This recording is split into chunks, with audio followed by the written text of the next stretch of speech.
Okay, it's recording. Just make sure that it's working.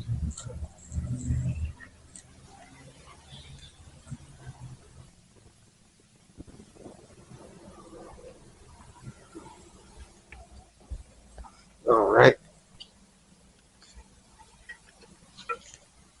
Shalom, shalom. We're the Hebrew Israelites. We're out here week in and week out to prophesy the downfall of this wicked kingdom called Babylon the Great. And we're going to start off by giving all praises and glory to Yahweh, Bahashem, Yahweh Shai, Bahawa Kakodash, because that's the God of the world, that the real God of this world, but they have a different God, and that God is called Sweet Jesus. So, I want to talk about how AI is dangerous.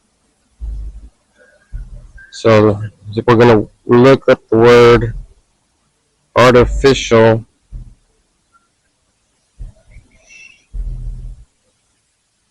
intelligence.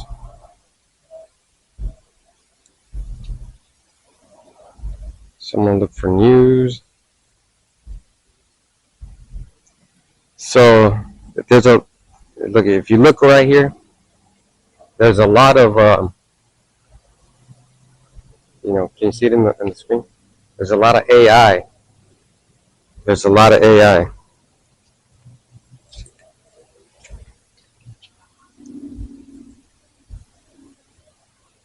There's a lot of AI capabilities, which is going to lead to abilities. But why is that scary? Why is that scary? Well, it says the CIA builds its own artificial intelligence tool.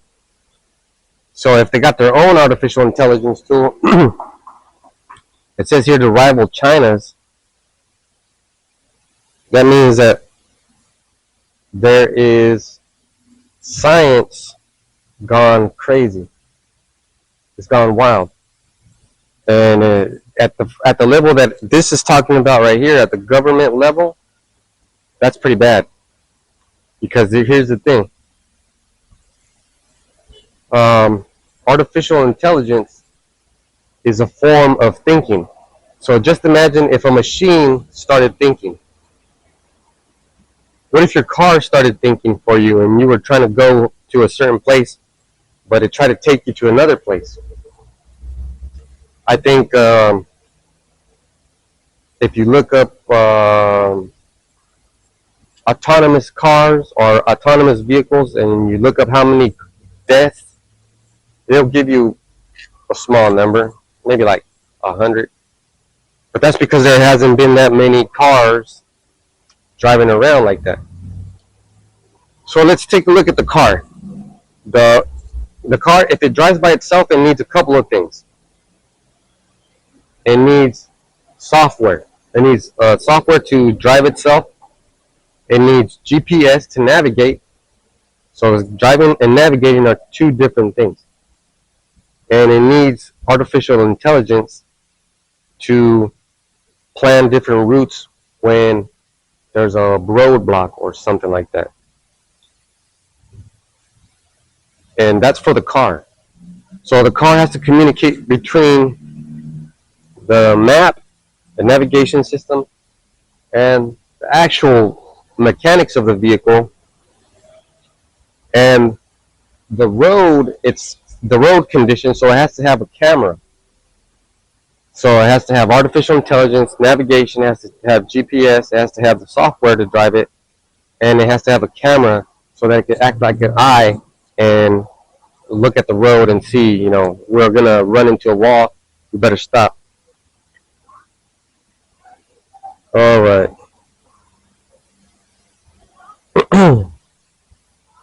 So, why is artificial intelligence dangerous? Okay, it's dangerous because it's learning.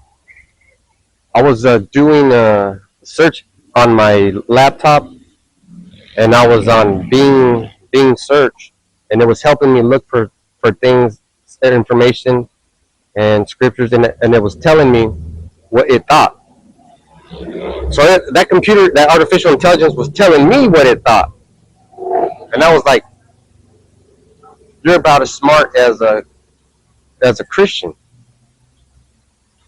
We've seen a lot of Christians come up to the camp and start arguing, and I don't know why they would argue, but that's how smart artificial intelligence is. As smart as one of those people without the emotion. Now, if you take away the emotion from artificial intelligence, then it's calculated. It's calculated. So, you ask it different questions and it'll give you an answer. It'll tell you what it thinks. But why is that important? Well, because artificial intelligence is hooked up. It uses the internet to search for its information, right? So let's see. Satan.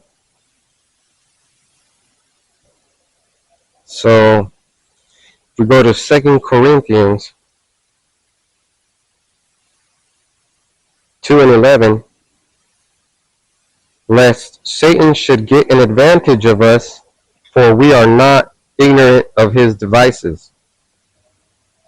Now, let's look up the word devices.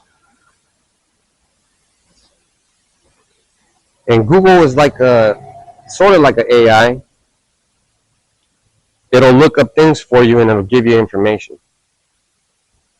So let's see, it says a device, a thing made or adapted for a particular purpose, especially a piece of mechanical or electronic equipment. And this definition, this is the one that I'm looking for. It says a plan, method, trick with a particular aim. Writing a public letter is a traditional device for signaling dissent. So you see that? It's still recording over there. So it says that for implementing an idea. I don't know if you can read it. But a device is not just something mechanical. So let's talk more about, let's go back to the scripture. Lest Satan should get an advantage of us, for we are not ignorant of his devices. So let's go to the whole 2 Corinthians chapter 11. 2 Corinthians, whoops, come on, ask. 2 Corinthians, what was it, 11? No, 2 and 11. 2. So it says, lest Satan should get an advantage of us, for we are not ignorant of his devices. Now we looked up the word devices on the Webster's dictionary, which is the dictionary used by the AI. And in this device is no ima. A mental perception, thought, and evil purpose, that which thinks, the mind, thoughts, or purpose. Did you hear that?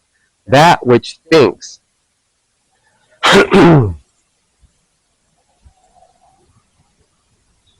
So there it is.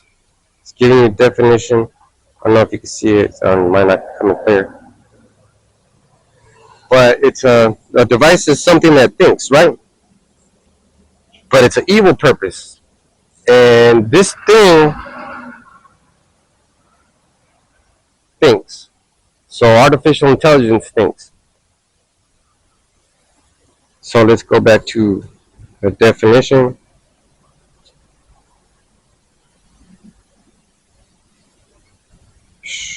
Man. Alright, and 2 Corinthians is pretty good. So let's start at the beginning. 2 Corinthians chapter 2, verse 1. But I determined this with myself. So that means that Paul was thinking to himself. When you think, like let's say you're working on something and you don't use your brain, you're not going to figure it out. You're going to get hurt. But if you do use your brain, what's the purpose of using your brain? You figure stuff out, right? So that's how a man would use his brain to figure things out. But the AI is part of Satan's minions, and it's trying to figure shit out. But what it's gonna do, it's gonna figure out who is Esau. It's gonna figure that out, and then guess what, man? It's gonna destroy itself. But I determined this with myself that I will not come again to you in heaviness. And heaviness means like too much information, sorrow. And so it's sorrow, pain, grief, annoyance, affliction. A person's mourning, and that's G3077.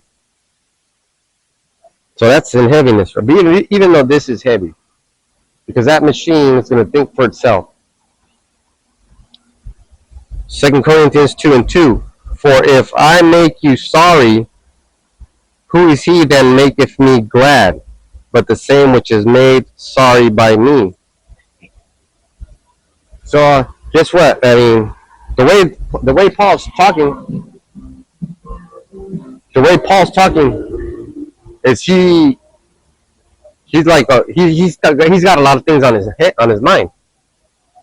So he's thinking about the end times, which is what we're living in right now. So at these end times, like that big fat guy in that big truck, he was playing some rock and roll. He was feeling real good. Why? Why do you feel good? It's because Satan's devices is also music, and music makes you think a certain way. Like when people study, or they want to learn, or they want to be at peace, they put on classical music. It changes the way you think. But let's say you're getting ready to work out. You would play something loud, something that's going to get you pumped up, something that's going to get you thinking work out.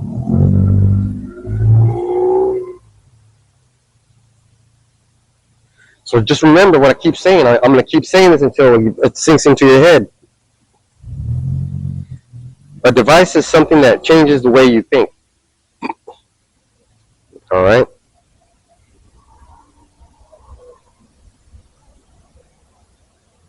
All right. So let's go with verse 3. And I wrote the same unto you, lest when I came I should have sorrow from them, if whom ought to rejoice, having confidence in you, all that my joy is the joy of you all. So when I say stuff and I explain things, and you listen, you people out there, and you behind the camera, and you behind that, and you people in YouTube, if you listen, that's great, because now you know you have the information. And having information is important, because with that information,